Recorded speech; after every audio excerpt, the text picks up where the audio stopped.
Véritable success story de la radio Espace Guinée, les Grandes Gueules, détentrices des meilleurs scores radio en Guinée de la meilleure émission talk show, a donné le créneau horaire du départ au bureau et du retour à la maison, récoltant depuis des années consécutives le titre d'émission la plus écoutée en Guinée, toutes catégories confondues. Un grand total de plus de 5 millions d'auditeurs ont été fidèles au talk show Les GG, diffusé jour après jour sur toutes les stations du réseau Adafo Média de 9h à 10h30, un exploit qui restera longtemps dans les annales de la bande FM en Guinée. On va parler politique un peu plus tard dans cette émission et on va parler de ces élections locales évidemment. Madame Aminata Touré est candidate indépendante du côté de Kaloum, elle va intervenir chez nous. Et dans la deuxième partie évidemment on va faire regard croisé sur, si vous voulez en tout cas, sur l'ensemble du processus avec une suite d'acteurs politiques de la société civile qui vont se succéder évidemment sur notre antenne. Le temps aussi de lire quelques SMS. Je ne sais pas trop si on a réussi à avoir en tout cas un spécialiste à la matière parce que là de ce côté, Blackout, silence radio, personne ne veut intervenir. On est en réunion, c'est bien, mais le peuple a envie de savoir, ça c'est super important. On a Tafsir BCA qui nous écrit ce matin. J'avais dit ici que je n'allais pas voter, je ne vais pas contribuer de voir les Guinéens, des frères et des sœurs s'affronter entre eux parce que ma voix a été détournée, je l'avais prédit, car tous les régimes ont appris à mentir, à voler et à tricher. Le pire risque d'arriver en 2020. Après ce régime, celui qui viendra pour changer ce système risque d'être délogé par des militants. On a toujours parlé des arrangements. Donc c'est BCA qui nous envoie ce message qui est très pessimiste. Voilà. On y va avec cet autre qui nous écrit sur le 657 39 13 13. Bonjour, Kotolamine, c'est Aboubakar Kamara Sissé depuis Tombolia. Tamba, ça fait 20 ans, je mange le rat. Si le gouvernement a envoyé notre virus pour... Je comprends pas. Malheureusement, voilà, on n'arrive pas à décrypter franchement le message ce matin. Donc, on va rester dans le sillage avec toujours ces auditeurs, évidemment, sur le 657 39 13. Donc, vous faites peur ce matin à cet auditeur, mon cher Tamba, qui dit qu'il mange le rat. Donc, ça fait 20 ans qu'il consomme. Et là, il a peur ce matin. Voilà. On a cet autre qui nous écrit: bonjour les grandes gueules. Lamine, ça ne veut pas dire tout sur l'axe, ça ne va pas du tout sur l'axe Symphonia Cimenterie. La route est complètement bloqué. Ibrahim, voilà, du côté de la T8 qui nous envoie ce message. Bon, je pense qu'on a lu ce message, mon cher Tamba. Justement, ces violences du côté de Kindia, hier déjà un mort, on nous signale du côté de Mafoudia plutôt, du côté de Kindia. Oui, il y a eu un mort hier à Kindia. Ce que nous déplorons, qu'est-ce qui s'est passé d'après nos informations? Hier, on le sait un peu partout avec ces opérations de centralisation des bulletins de vote. On constate que par endroits, les populations prennent le soin, sinon les militants, de rester aux abords des lieux de centralisation parce qu'effectivement, ils se disent qu'ils doivent rester vigilants pour des cas de fraude, tout ceci et cela. Et bien, un peu, c'est ce scénario qui s'est répété du côté de Kindia et c'est les militants, notamment du RPG Arc-en-Ciel et de l'UFDG, qui se sont affrontés de ce côté. Maintenant, qu'est-ce qui a causé la mort de ce jeune? On ne sait pas. Les informations qu'on a pour le moment, le correspondant de la radio de ce côté qu'on a eu n'a pas donné les raisons, mais lorsqu'on dit ne pas connaître pour le moment les raisons, parce qu'effectivement les raisons ne sont pas officiellement données. Maintenant, une visite sur les sites, on parle de piétinement, on parle de qu'on l'a tabassé. En tout cas, toujours est-il qu'on attend d'en savoir un peu plus sur les causes de la mort de ce jeune. Mais Lamine, ce qui est à déplorer, et si on veut, c'est ce scénario qui se dessine. Pourquoi ces violences? Après tout, on a une CENI qui est en train de travailler. Voilà. La gendarmerie nous signale qu'il est mort par bousculade. Voilà, je ne sais pas trop. Honnêtement. Ça, c'est la version de la gendarmerie. Donc, on attend d'avoir d'amples informations. Toujours est-il que c'est un jeune Guinéen qui vient encore de trouver la mort. Et pourquoi donc? Pourquoi donc on a ces élections? Ça fait tant d'années que nous en appelons à ce qu'il y ait ces élections. Ces élections sont là. C'est vrai que les leaders politiques crient aux fraudes ça et là. Mais n'oublions pas qu'il y a les voies de recours. Et que ce ne sont pas à ces militants de s'ériger en défenseurs de tels, parce que c'est le même scénario qui s'est passé du côté de Lambagny avec le chef de quartier. Je disais ce matin, ce que j'ai vu hier à la télévision sur Espace TV du côté de Matam, c'est juste fou. Du côté de Matam, mais c'est de la folie. Vous dites que c'est la guérilla, en fait. Je comprends pas. Honnêtement parlant, hier dans le journal, parce que je pense que vous avez décrit un petit peu ce qui s'est passé de ce côté, Jacques Léo Aleno, mais à croire qu'on pouvait se jeter comme ça je n'arrivais pas à comprendre. Pour moi, on était au Congo, en fait. Le problème, c'est qu'on ne peut pas l'imaginer. On ne peut pas l'imaginer jusqu'à ce qu'il y ait élection. Lamine, le Congo, il est comment? Non, mais la violence, quoi. Les Congolais, ils sont violents? Non, mais... il faut faire attention parce que là, tu étiquettes. Non. En fait, c'est un pays en guerre. C'est un pays en guerre. En fait, quand je voyais ça hier à la télé, je me dis, non, c'est pas chez nous, ça. Tu vois ce que je veux dire? Donc, c'est un peu dans ce La sens, Guinée en est fait. capable de... Les grandes gueules. Absolument, on est capable de pire. Mais non. Absolument, on est capable de pire. Ici, On n'a pas atteint ce niveau de violence ici en chez Guinée, nous. on a jeté de la pierre à des gens qui vivaient. Ils sont morts. En Guinée, on a mis des pneus aux gens, on y a mis du feu. Qu'est-ce qu'on ne peut pas faire, nous? Je pense qu'on peut tout faire dans ce pays-là. Tu vas t'étonner encore, mais quand on est capable de prendre des urnes avec des voix des Guinéens. Ouais. Vous savez, les voix sont très sacrées. Eh ben oui. En matière de démocratie, la voix d'un seul votant, elle est sacrée.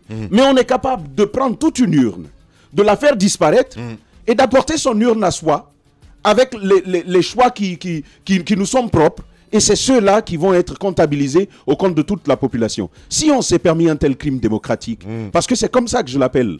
En Guinée, il y a eu plusieurs qui se sont rendus coupables de cela. Et ce sera intéressant tout à l'heure quand on entendra l'opposition et éventuellement la mouvance sur leur regard sur ce processus électoral, qu'on puisse en parler. La violence, celle que MAF est en train de décrire, à mon avis, ça découle naturellement de ce désordre et de cette rupture de confiance. Parce que les forces de l'ordre qui étaient censées préserver l'intégrité du scrutin sont devenus des acteurs majeurs de la fraude électorale. Ça, il faut le dire. Parce que c'est avec leur quitus que l'on se permet d'accéder à un bureau de vote alors qu'on n'était pas désigné pour cela. Ça s'est passé pendant ce scrutin. Quel que soit ce que l'on veuille dire, il y a eu des fraudes massives qui remettent en question l'intégrité de ce scrutin. Ça n'explique pas cette violence-là. Voilà, mon cher Tamba, je peux comprendre que tu as vu pire. Mais bon, ça n'explique pas ça. Les grandes gueules. Ça n'explique pas. En plus, par endroit, rien ne prouve effectivement qu'il s'agit de fraude ou pas. Donc, pour le moment, c'est que par endroit, nous allons sur des doutes, sur des spéculations, et on se permet de s'aimer les troubles. Moi, je pense que c'est ce qu'il faut éviter.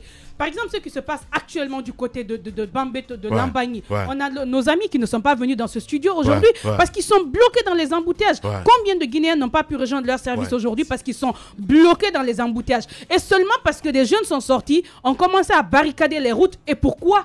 Quand ils nous disent que c'est parce qu'on les a fraudés, quelles sont les preuves? Je pense qu'à un moment, il faut qu'on arrête un peu. Il faut qu'on arrête. Et c'est à ce niveau que moi, j'en appelle au sens de responsabilité de l'UFDG. Parce qu'on a aujourd'hui, va interroger ces jeunes qui sont en train de barricader les routes du côté de Bambeto. Ils diront que c'est parce qu'on a voulu bien frauder l'UFDG. Eh bien, moi, je voudrais bien entendre M. Selou Dalen Diallo ce matin. Je veux bien l'entendre qu'il dise à ces jeunes de se calmer. Parce que c'est un monsieur qui dit être pour la loi. Aujourd'hui, quand il parle d'Alpha Condé, c'est ce qu'il dénonce, que c'est un monsieur qui ne respecte pas la loi. Donc, pour respecter la loi, il va falloir commencer par recourir à ces voies légales.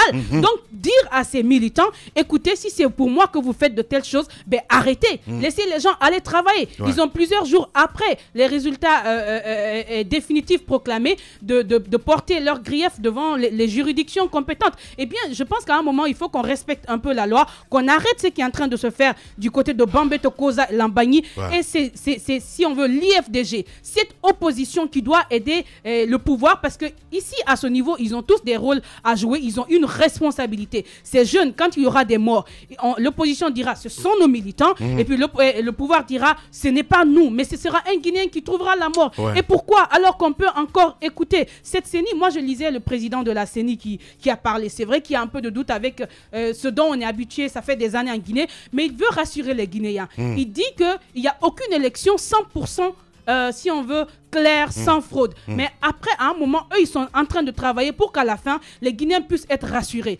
On peut douter, oui ou non, ce sont les propos d'un homme, d'un Guinéen. Et Dieu sait combien de fois on a été déçus par les Guinéens. Mais accordons-lui le bénéfice du doute et surtout évitons les violences. C'est ce qui est important, parce que n'oubliez pas, imaginez un voisin qui sort, qui brûle les biens de son voisin, mais ça va se répéter à combien d'endroits pour que la justice fasse quoi après? Combien de Guinéens sont encore à indemniser? Je pense que la responsabilité, elle est à prendre à tous les niveaux. Il faut qu'on mette fin à ces violences. Les résultats définitifs ne sont pas encore là. Et même si ces résultats étaient là, il y a la justice justice d'abord. Donc, tellement d'étapes à suivre que d'encourager dès maintenant. Je ne dis pas que c'est ce que ces leaders font, mais ils peuvent mettre fin à ces violences et dès maintenant. Oui. Et bien justement, du côté de l'UFR aussi, parce que c'est important, on prête des propos incorrects.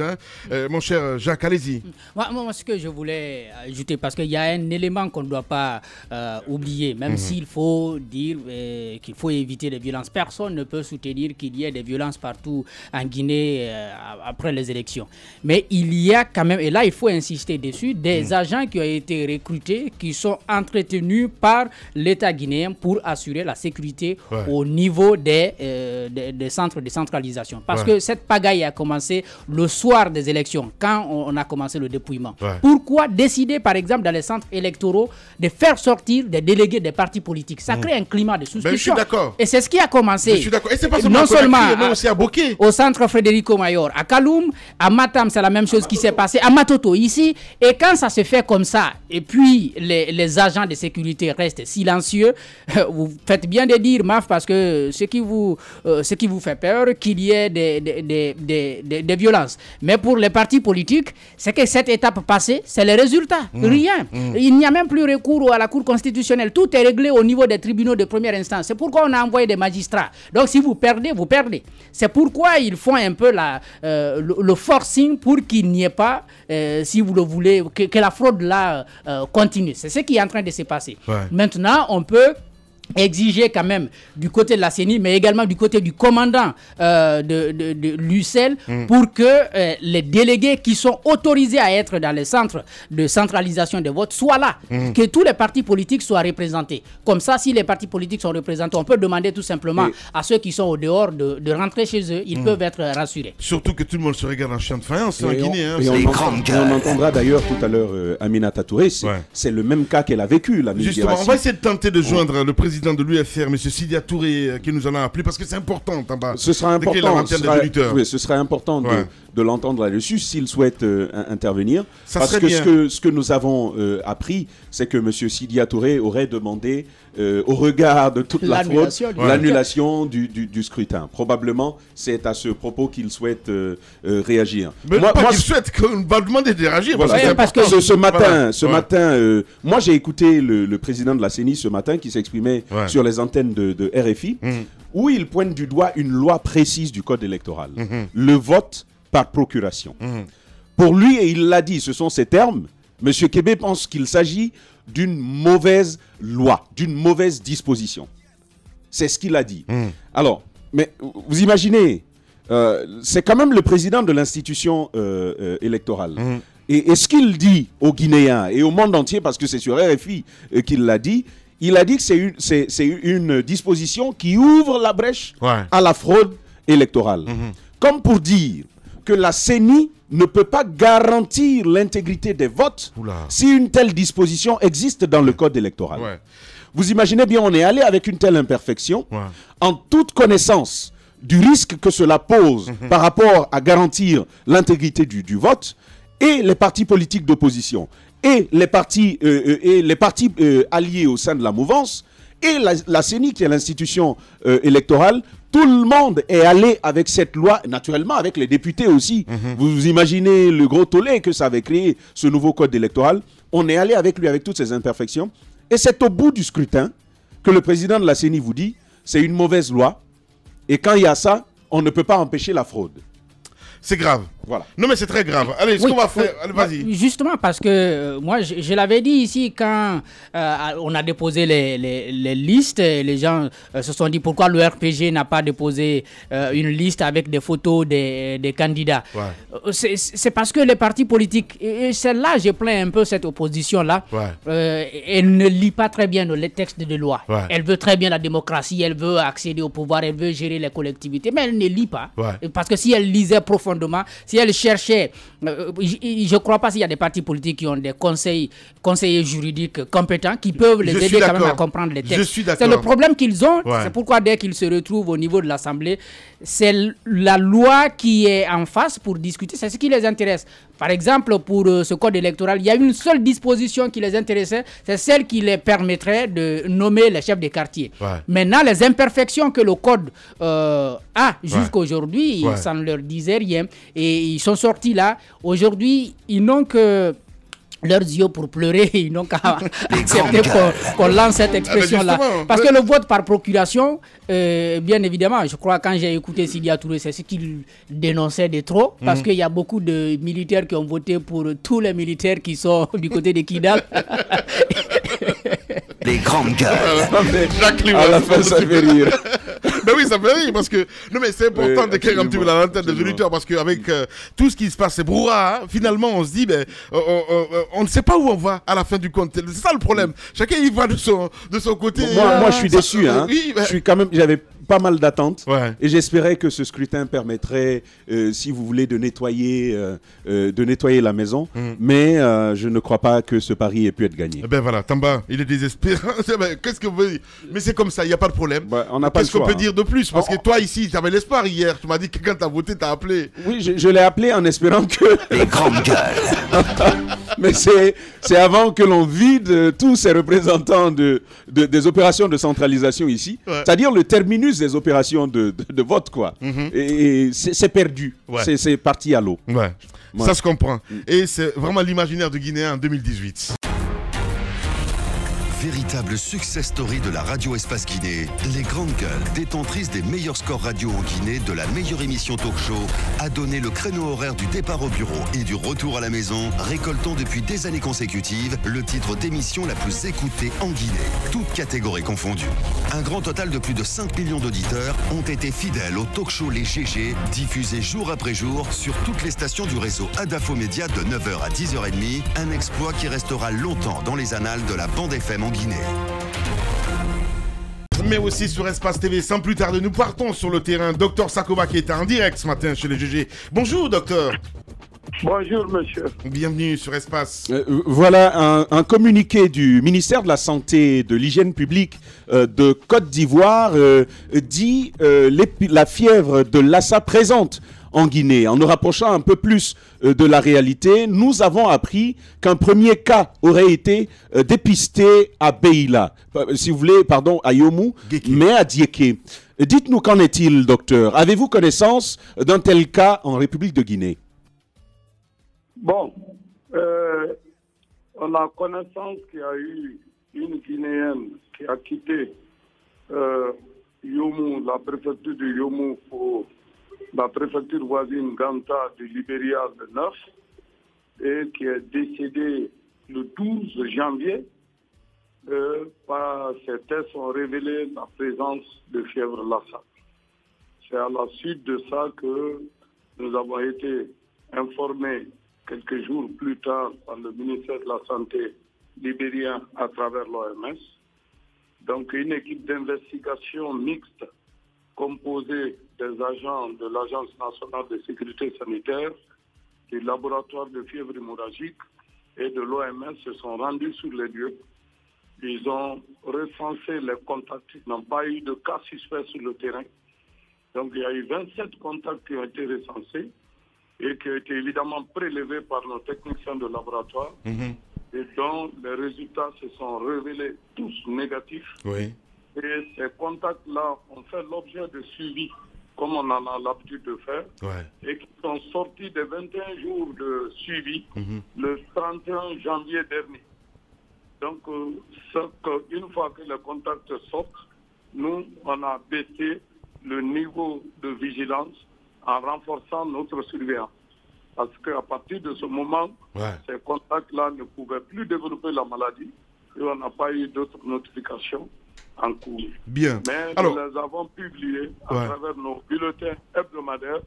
Ça fait l'objet de discussions ici lors de nos bulletins hebdomadaires. Voilà un peu la vérité sur ce que s'est passé en matière de Lassa.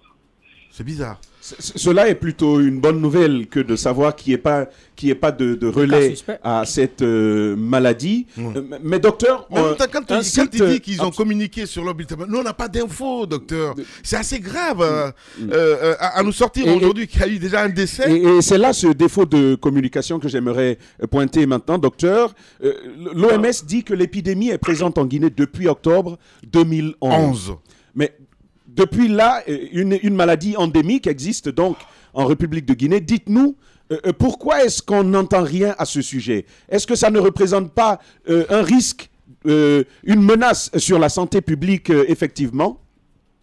Non, bon, vous savez, nous sommes en post-épidémie, la période là.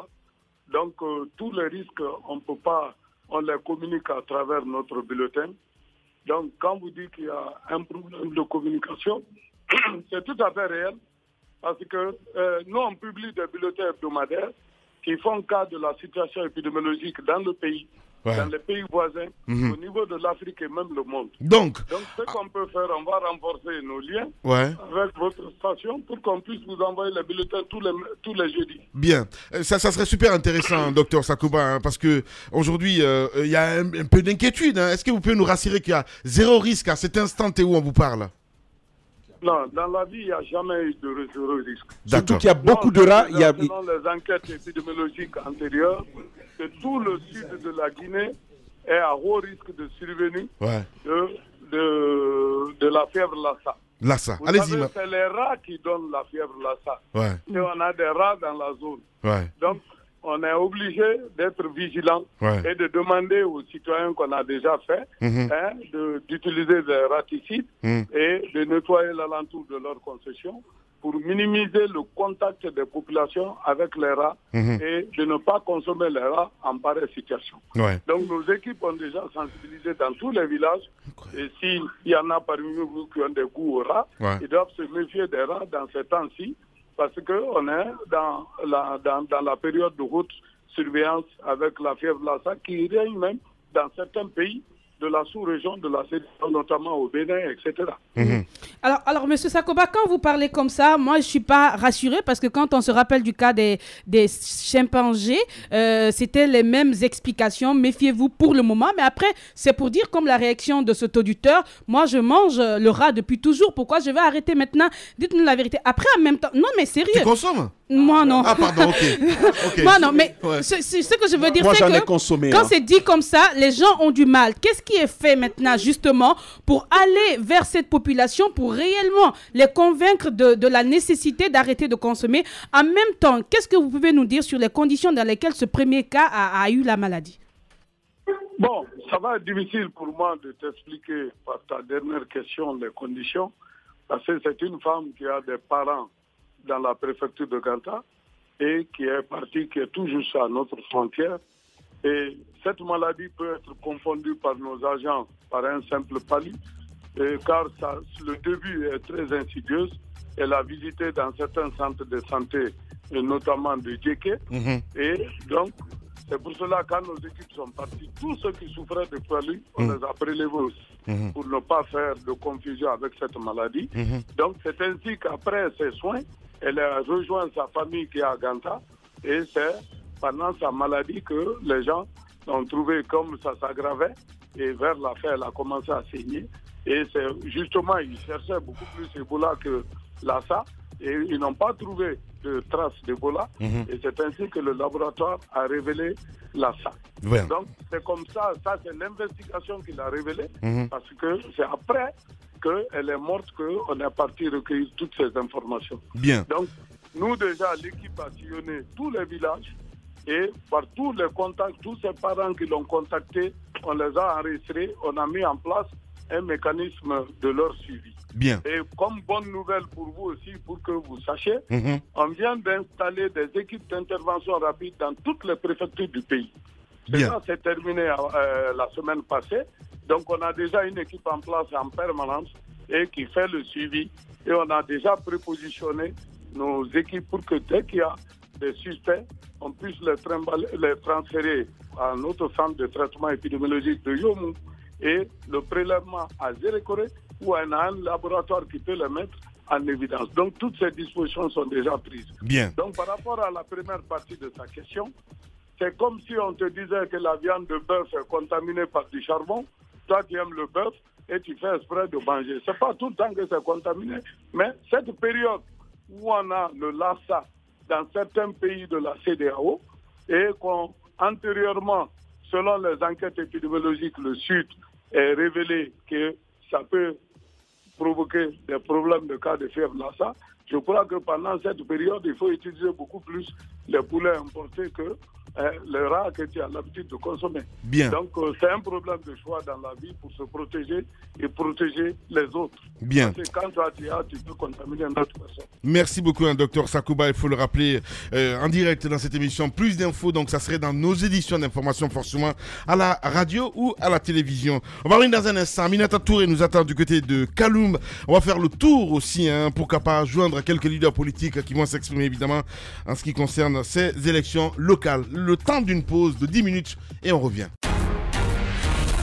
Véritable success story de la radio Espace Guinée, les grandes gueules, détentrices des meilleurs scores radio en Guinée de la meilleure émission talk show, a donné le créneau horaire du départ au bureau et du retour à la maison, récoltant depuis des années consécutives le titre d'émission la plus écoutée en Guinée, toutes catégories confondues.